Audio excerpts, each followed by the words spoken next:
अध्याय 12। 3 प्रश्न। किसी राजा के मन में यह विचार आया कि यदि उसे 3 बातों की जानकारी हो जाए तो वह जीवन में कभी विफल नहीं होगा। 3 बातें ये थी। किसी काम को करने का ठीक समय क्या है? किस व्यक्ति पर विशेष ध्यान देना चाहिए? सबसे अधिक महत्वपूर्ण काम क्या है? राजा ने अपने राज्य में ढिंढोरा पिटवा दिया कि जो कोई यह बता सके कि किसी काम के आरंभ करने का सही समय क्या है, सलाह देने के लिए सही व्यक्ति कौन हो सकता है तथा किस काम को सर्व प्रमुख समझा जाए तो उसे भारी पुरस्कार दिया जाएगा। राजा के दरबार में एक से एक बुद्धिमान आए। सबने राजा की बातों का उत्तर अपनी अपनी बुद्धि के अनुसार दिया। राजा को किसी का जवाब अच्छा नहीं लगा। उन्होंने किसी को पुरस्कार नहीं दिया। एक साधु जो प्रसिद्ध और बुद्धिमान थे, राजा ने उन्हीं के पास जाने का निश्चय किया। साधु एक जंगल में कुटिया बनाकर रहते थे। वे अपनी कुटिया छोड़कर कहीं नहीं जाते थे। वहीं पर दीन दुखियों से मिलते थे। राजा भी साधारण वेश में वहां के लिए चल पड़े। कुटिया पहुंचने से पहले ही वे घोड़े से उतर गए तथा अपने घोड़े व अंगरक्षकों को वापस भेजकर अकेले ही कुटिया पर गए। साधु कुटिया के सामने खेत जोत रहे थे। राजा के पहुंचने पर उन्होंने उनका अभिवादन किया, किंतु खेत जोतना जारी रखा। साधु बूढ़े हो गए थे, साथ ही दुबले और कमजोर भी थे। अतः कुदाल चलाते हुए हर बार वे हांफने लगते थे। राजा ने उनके पास पहुंचकर कहा, महाराज, मैं आपसे अपने 3 प्रश्नों का उत्तर पाने के लिए आया हूँ। राजा ने तीनों प्रश्न साधु के सामने दोहरा दिए। साधु ने राजा की बातें सुनी, किंतु कुछ उत्तर न दिया। वे अपने काम में लगे रहे।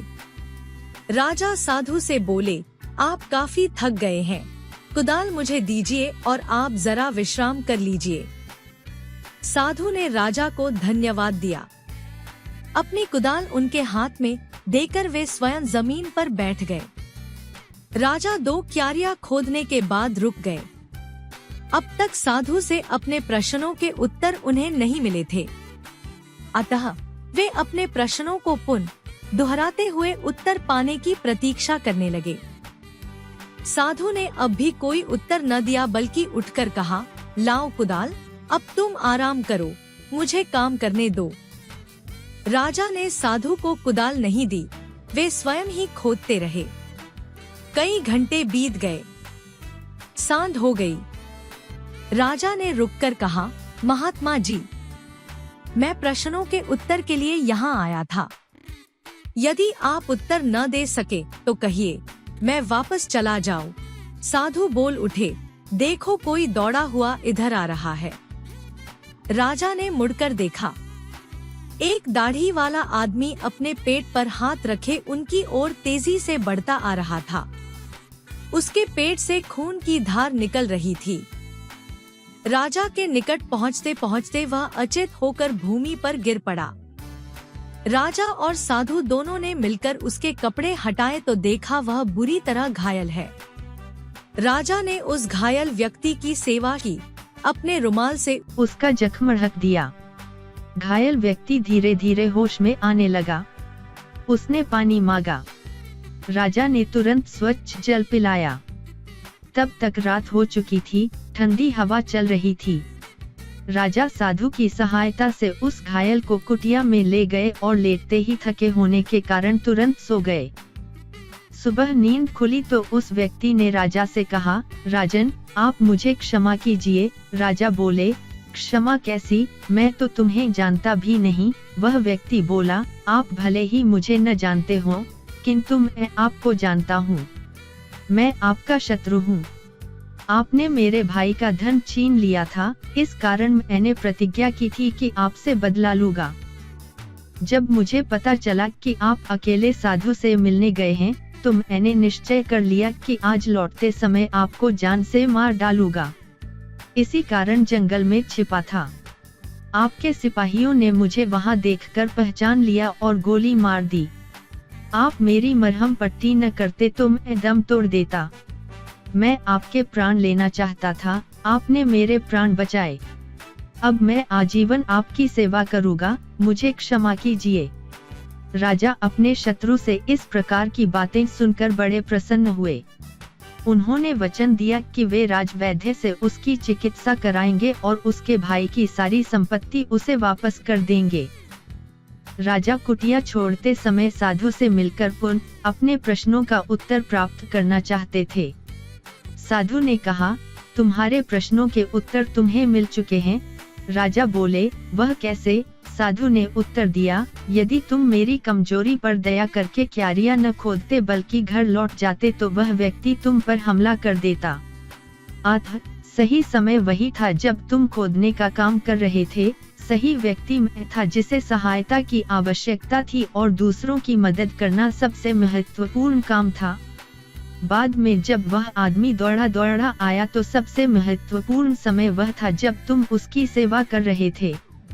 यदि तुम सेवा न करते तो वह मर जाता। अतः सबसे महत्वपूर्ण व्यक्ति वह था। तुमने उसके लिए जो कुछ किया वही महत्वपूर्ण कार्य था। सदा याद रखना, जीवन में सबसे महत्वपूर्ण समय है वर्तमान काल। आने वाले समय या बीते समय पर नहीं बल्कि वर्तमान काल पर ही हमारा अधिकार है। जीवन में सबसे महत्वपूर्ण व्यक्ति वह है जिसके साथ तुम उस क्षण हो। कौन जाने वह फिर कभी मिल पाएगा या नहीं। जीवन में सबसे महत्वपूर्ण कार्य है परोपकार। Leo Tolstoy. शब्दार्थ: विफल, असफल। सर्व प्रमुख, सबसे महत्वपूर्ण। पुरस्कार, इनाम। विश्राम, आराम। अचेत, बेहोश। चिकित्सा, इलाज। प्रतीक्षा, इंतजार। अध्यापन संकेत: छात्र छात्राओं को उच्च मानवीय मूल्यों से परिचित कराए। उन्हें बताए कि मानव जीवन का वास्तविक उद्देश्य दूसरों की सहायता करना है। अभ्यास कार्य: मौखिक का शुद्ध उच्चारण कीजिए। विफल, महत्वपूर्ण, सर्व प्रमुख, पुरस्कार, निश्चय, अंगरक्षकों, विश्राम, प्रतीक्षा, अचेत, होश, क्षमा, प्राण, चिकित्सा, क्यारिया, वर्तमान, परोपकार। ख, सोचिए तथा बताइए। साधु कैसे थे? साधु कहाँ रहते थे? राजा ने अपने शत्रु को क्या वचन दिया? लिखित। क, सही उत्तर पर टिक का निशान लगाइए। राजा अपने प्रश्नों का उत्तर प्राप्त करने के लिए किसके पास गए? 1. विद्वानों के पास। 2. मंत्रियों के पास। 3. साधु के पास। 4. प्रजा के पास। घायल व्यक्ति कौन था? 1. राजा का दरबारी। 2. वहां का प्रसिद्ध डाकू। 3. राजा का सैनिक। 4. राजा का शत्रु। जीवन में सबसे महत्वपूर्ण कार्य है: 1. परोपकार। 2. क्षमा मांगना। 3. दान देना। 4. पूजा करना। ख, उचित शब्द चुनकर रिक्त स्थानों की पूर्ति कीजिए। स्वच्छ जल, वर्तमान काल, धन्यवाद, जोत। साधु कुटिया के सामने खेत रहे थे। साधु ने राजा को दिया। राजा ने तुरंत घायल को पिलाया। जीवन में सबसे महत्वपूर्ण समय है। ग, किसने किससे कहा? महाराज, मैं आपसे अपने 3 प्रश्नों के उत्तर पाने के लिए आया हूँ। लाओ कुदाल, अब तुम आराम करो, मुझे काम करने दो। राजन, आप मुझे क्षमा कीजिए। क्षमा कैसी? मैं तो तुम्हें जानता भी नहीं। घ, निम्नलिखित प्रश्नों के उत्तर दीजिए। राजा के 3 प्रश्न कौन कौन से थे? राजा साधु के पास क्यों गए? राजा और साधु ने घायल व्यक्ति की सेवा किस प्रकार की? होश में आने पर घायल व्यक्ति ने राजा को क्या बताया? सदा क्या याद रखना चाहिए? ड. उच्च स्तरीय प्रश्न। कुटिया में पहुंचने से पहले ही राजा घोड़े से क्यों उतर गए? साधु ने राजा के प्रश्नों के क्या उत्तर दिए? भाषा की बात। का शब्द समूह के लिए एक शब्द लिखिए।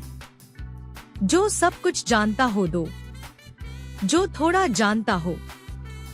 शरण में आया हुआ आचार। परोपकार करने वाला। हित चाहने वाला 6। जानने की इच्छा रखने वाला। ख. अ. उपसर्ग जोड़कर नए शब्द बनाइए। ग. निम्नलिखित शब्दों के समानार्थी शब्द लिखिए। सर्व प्रमुख। पुरस्कार। विश्राम। क्षमा। बुद्धिमान। प्रतीक्षा। सांझ। चिकित्सा। निम्नलिखित शब्दों को शुद्ध करके पुनः लिखिए। पुरस्कार। स्वन्य। सहायता। क्यारिण्या। अंगरकशक।